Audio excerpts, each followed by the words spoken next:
Malaysia red dragon fruit അത്യാവശ്യം flower ചെയ്തിട്ടുണ്ട്. ഇപ്പോൾ മഴയുള്ള സമയമാണ്. അപ്പോൾ നമ്മളെങ്ങനെ പോളിനേറ്റ് ചെയ്യേണ്ടതെന്ന് നോക്കാം. എങ്ങനെ മഴനെ നമുക്ക് സംരക്ഷിച്ച് ഫ്രൂട്ടിനെ കൊണ്ടുപോകാമെന്നുള്ളത് നമുക്കൊന്ന് നോക്കാം കേട്ടോ. ആദ്യം നമ്മളിതിനെ പോളിനേറ്റ് ചെയ്യാം. അതേപോലെ ഒരു പാത്രം എടുക്കുക, ഫ്ലവറിനെ ഇങ്ങനെ പിടിക്കുക, നല്ല ഇതിലേക്ക് തട്ടുക. ആണോ, പൂമ്പൊടി ഇതിലേക്ക് വരും. ഇല്ലെങ്കിൽ എന്ത് ചെയ്യുക, ഒരു ബ്രഷ് എന്തെങ്കിലും എടുത്തിട്ട് ഇതിനെ ഇങ്ങനെ തട്ടി കൊടുക്കുക. ഒരു കപ്പോ പേപ്പറോ എന്തെങ്കിലും ഒരു സാധനം ഉപയോഗിച്ച് ഇതിലേക്ക് തട്ടുക പൂമ്പൊടി. ഇതിലാണ് നമ്മൾ പോളിനേറ്റ് ചെയ്ത് കൊടുക്കേണ്ടത്. ഈ പോളൻസിൻ്റെ ഉള്ളിലേക്ക് ഈ പൂമ്പൊടി നമ്മൾ ഇൻസേർട്ട് ചെയ്യാം.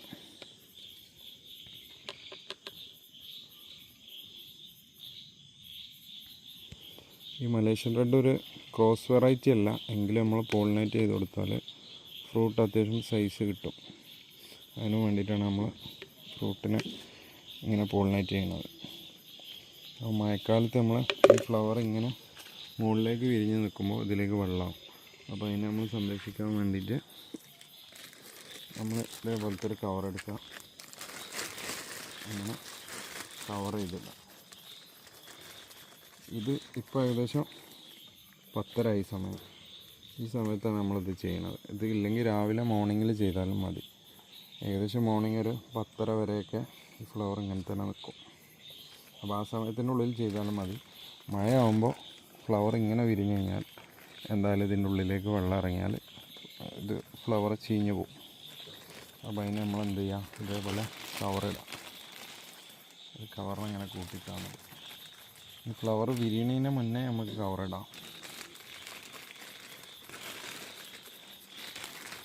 ഒരു വൈകുന്നേരത്തെ നമ്മൾ കവറിട്ട് വെച്ചാൽ രാവിലെ വന്നിട്ട് പോളിനേറ്റ് ചെയ്താലും മതി.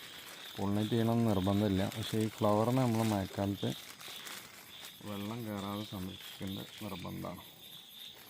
അപ്പോൾ ഇതേപോലെ കവർ ചെയ്തിടുക. രാവിലെ ഈ കവർ എടുത്തിട്ട് കൊടുക്കുക. ഇനിയും അത്യാവശ്യം ഫ്രൂട്ട് സെറ്റായി വരുന്നുണ്ട്. അവിടെയൊക്കെ ഫ്ലവേഴ്സ് ഉണ്ട്. നമുക്ക് ഈ ഒരു ഫ്ലവറിലെ പൂമ്പൊടി തന്നെ മതിയാവും എല്ലാത്തിനും ഇട്ട് കൊടുക്കാൻ. ഇത് ഡ്രമ്മിലാണ് നമ്മൾ വെച്ചിട്ടുള്ളത്. ഇതാണ് പൂവാട്ടോ. ഇത് ഫ്രൂട്ട് ആവില്ല. ഇതേപോലെ ഗ്രീൻ കളറിൽ വരുന്നതാണ് ഫ്രൂട്ട് ആവുക. ഇത് മലേഷ്യ റെഡ് ആയതുകൊണ്ട് ഇതൊരു ക്രോസ് വെറൈറ്റി അല്ല. അതിൻ്റെ പൂമ്പൊടി തന്നെ അതിലിട്ടാൽ മതിയാവും. ഇത് നമ്മൾ ഡ്രമ്മിലാണ് വെച്ചിട്ടുള്ളത്. ഡ്രമ്മിൽ നമ്മൾ കൊടുത്ത വളം